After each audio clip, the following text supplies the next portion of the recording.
Aujourd'hui, c'est un jour spécial pour moi. Dans ma campagne électorale, j'étais clair, je voulais avoir un Premier ministre à partir des premiers jours du début de mon mandat. Nous sommes encore au mois de février et le Premier ministre nommé est là. J'ai promis de renforcer les institutions. J'ai promis de mettre ce pays sur les rails de la stabilité qui est pour moi le premier des biens publics. Et sans les institutions fortes, il ne peut y avoir de stabilité politique. J'ai fait choix du docteur Jacques-Guy Lafontaine comme Premier ministre parce que c'était l'un des membres de cette éminence grise. Je parle de ce grand groupe caché qui travaillait derrière moi. Il a fait presque toute la campagne avec nous. Certains membres de l'équipe peuvent en témoigner l'effort que ce monsieur a fait, tant dans ses contacts avec le secteur socio-professionnel, l'université, le secteur paysan. C'était quelqu'un qui a travaillé avec nous pendant ces longs 22 mois. Aujourd'hui, nommé Premier ministre, je voulais, avant sa présentation de politique générale au Parlement, je voulais présenter le Premier ministre au peuple haïtien pour dire, vous m'avez fait confiance, vous avez fait confiance à quelqu'un qui a fait campagne pendant 22 longs mois.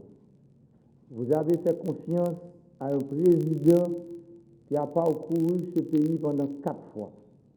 Et vous m'avez voté avec une majorité absolue à 55,6%. Aujourd'hui, je suis votre président. Je vous demande de continuer à me faire confiance. Parce que sans votre support, je ne pourrai jamais réaliser ce beau rêve qui est de mettre Haïti sur la route du développement, sur la route du changement réel pour écrire la première page de l'histoire économique de ce pays. J'ai fait choix de cet homme silencieux, je dirais, comme moi. J'étais un inconnu. Je me souviens en juillet 2015, quand le président Martelly et le PHTK, présidente, je vois que vous êtes là, merci d'être venu, quand ils ont fait choix de moi, à l'une des stations de radio de la capitale, un éminent politicien, un grand politicien, avec un grand journaliste qui a posé la question, qu'est-ce que vous pensez du choix du président Martelly? Le politicien se mettait à rire. Et le journaliste, il disait, pourquoi vous riez comme ça? Il a dit, c'est parce que le président Martelly est fou. Ce monsieur ne sera rien. C'est parce que j'étais membre de cette majorité silencieuse. Parfois, ce n'est pas la minorité bruyante qui a toujours raison. Aujourd'hui, c'est la majorité silencieuse qui a raison. Et le choix du docteur Jacques-Guy Lafontaine comme Premier ministre donne raison encore à la majorité silencieuse. Elle est silencieuse, certes, mais elle est souffrante aussi, cette majorité. Cette majorité qui veut voir enfin une Haïti meilleure. cette majorité qui veut voir des institutions fortes dans ce pays, cette majorité qui veut voir enfin les enfants du peuple à l'école, cette majorité silencieuse qui souffre du comportement de certains, je dirais, politiciens de ce pays. Moi, je dois vous dire aujourd'hui que je veux que la politique se fasse entre le noir et le blanc, mais non pas le gris. Il faut cesser cette méfiance dans la politique en Haïti. Nous avons besoin d'établir la confiance entre nous. Nous sommes tous des Haïtiens et nous voulons diriger ce pays ensemble. Et aujourd'hui, je l'ai dit, ce gouvernement que le Premier ministre nommé, que je suis en train de vous présenter ce matin, va diriger, ce sera un gouvernement d'ouverture, d'union nationale, un gouvernement de compromis où tout le monde va avoir sa place. Et mon comportement comme président de la République, le 7 février, après mon investiture, j'ai entendu beaucoup de choses. Mais ma collaboration avec le gouvernement démissionnaire est une collaboration excellente. Les ministres qui sont là peuvent témoigner. Je ne suis pas celui qui va faire cette chasse aux sorcières que certains politiciens rêvent de voir ce pays sur la route de l'instabilité. Je veux la sérénité. Je veux voir un pays enfin uni, un pays prospère, avec le support de la communauté internationale. Je sais que vous êtes en Haïti, vous êtes là parfois en tant qu'observateur. Maintenant, je vous invite à participer de cette grosse machine que nous sommes en train de faire démarrer. C'est la machine du développement. J'ai entendu, le 4 juillet, j'étais à la résidence de l'ambassadeur américain. Il est à dire que les États-Unis sont fatigués avec les projets pilotes en Haïti. Les États-Unis veulent voir enfin des projets structurants dans ce pays. Mais je pense que ce n'est pas les États-Unis seulement. Tous les pays amis d'Haïti, vous tous ici présents, vous êtes fatigués aussi avec les projets pilotes. Vous voulez voir des choses structurantes. Vous voulez voir de grandes choses, comme chez vous, il y a de grandes choses. Eh bien, je suis là pour ça. Ce président serviteur qui est prêt à servir son pays, qui sait que le pouvoir qu'il a entre ses mains, ce n'est pas un pouvoir pour être servi, mais c'est un pouvoir pour servir. Je suis là pour servir mon pays. Je suis là pour résoudre le problème de l'énergie qui dure, qui a trop duré. Ça fait des dizaines d'années depuis qu'Haïti ne peut pas prendre les rails du développement à cause de l'énergie. Nous savons tous ce que ça veut dire pour le développement d'un pays. On ne peut pas développer un pays sans l'énergie électrique. On ne peut pas développer un pays sans les infrastructures. On ne peut pas développer un pays sans une bonne politique de santé, une bonne politique d'éducation. On ne peut pas développer un pays sans la maîtrise et la gestion de l'eau de surface avec les changements climatiques que nous sommes en train de connaître aujourd'hui.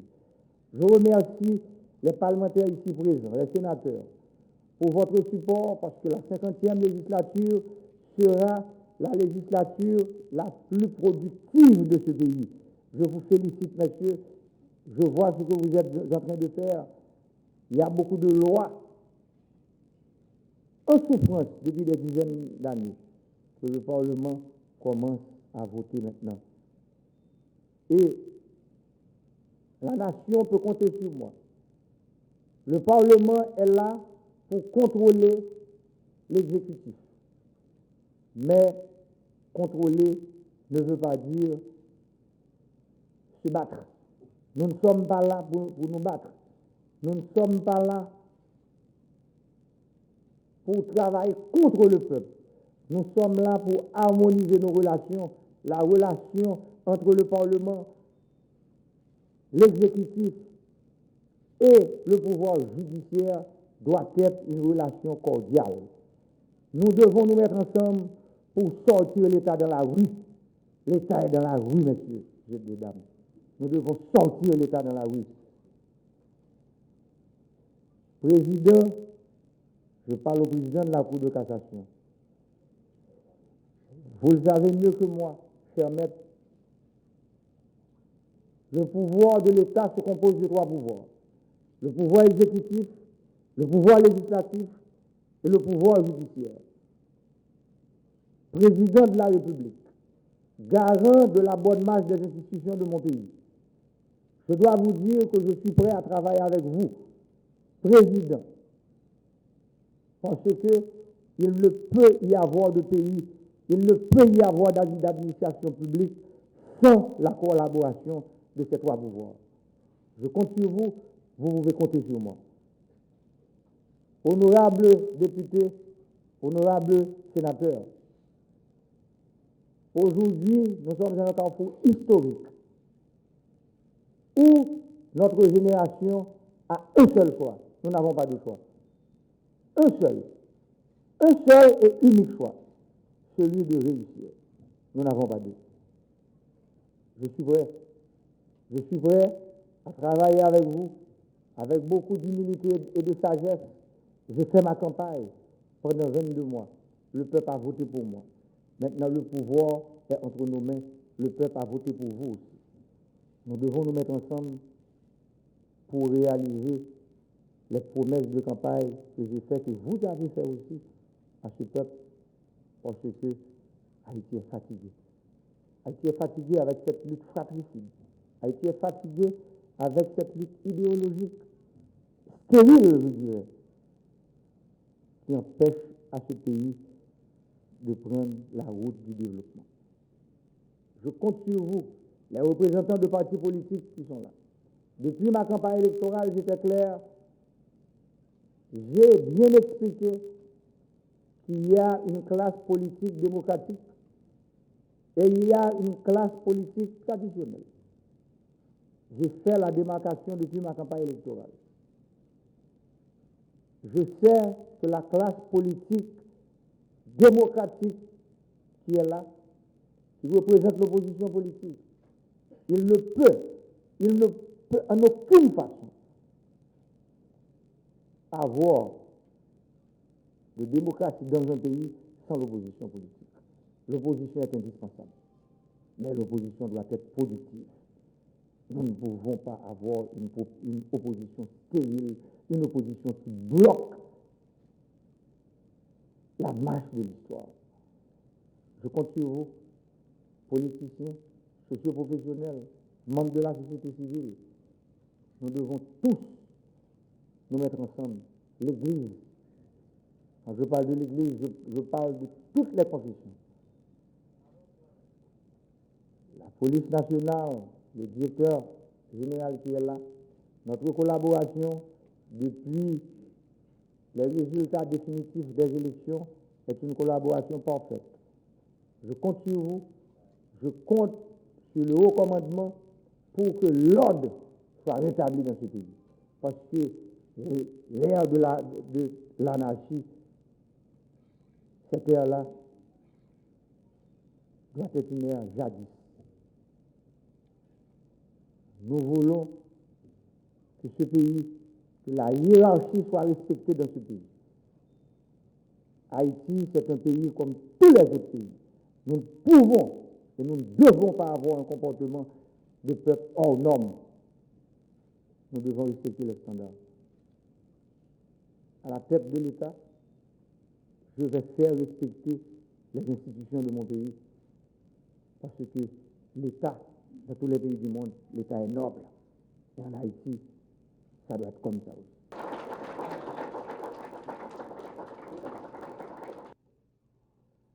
Je m'en voudrais de ne pas remercier le président de la République d'Haïti, son Excellence, M.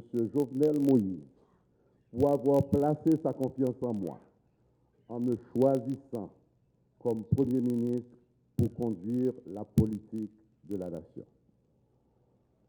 C'est un honneur, certes, mais ce n'est pas un cadeau. C'est une responsabilité, car je sais qu'en acceptant de servir mon pays, de grands défis m'attendent. Après avoir fait un état des lieux, après avoir présenté mon énoncé de politique générale au Parlement, je devrais m'atteler à la besogne pour accorder l'urgence aux 100 premiers jours du gouvernement Moïse Lafontaine et commencer avec les grands chantiers de développement que le président a présentés à la population.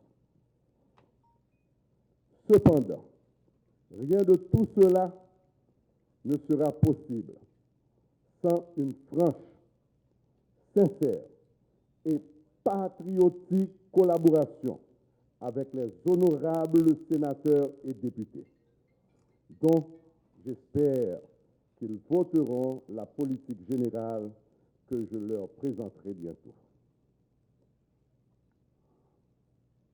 Arrivé aux responsabilités, je promets d'être un homme d'ouverture, un Premier ministre rassembleur, pour faire mienne la devise de mon pays, l'union fait la force. Je ferai en sorte que toutes les promesses de la campagne électorale du président de la République se réalisent dans la mesure du possible. J'aborderai point par point les différents projets mentionnés dans mon énoncé de politique générale. Et tel qu'il a été promis par le président de la République, nous allons nous évertuer à faire d'Haïti une terre plus que jamais propice pour l'investissement et aux affaires. Élection qui permettent la population de faire un choix politique clair. Peuple là-bas, président Jovenel Moïse, mandat pour lui améliorer les conditions de la ville. Pour qu'il y ait l'autre l'État, un État fort, un État qui cabaye service à tout petit peuple là. Devoir PAM comme Premier ministre, c'est respecter l'engagement président et prend devant le peuple là. Les nous respecter l'engagement président prend devant le peuple là, nous avons contribué dans l'effort pour moderniser la vie politique du pays. Et puis, et des présidents de la République là, mettez Haïti, pays noir, sous rail développement. Né et élevé dans une famille chrétienne anglicane. À ce stade important de ma vie de citoyen engagé, permettez-moi d'implorer le secours du Dieu trinitaire pour qu'il m'accorde la grâce nécessaire pour mener à côté du président de la République les lourdes responsabilités du pays. Je suis convaincu que notre chère patrie réussira grâce à l'engagement et aux efforts de ses filles et de ses fils. Vive Haïti! Merci.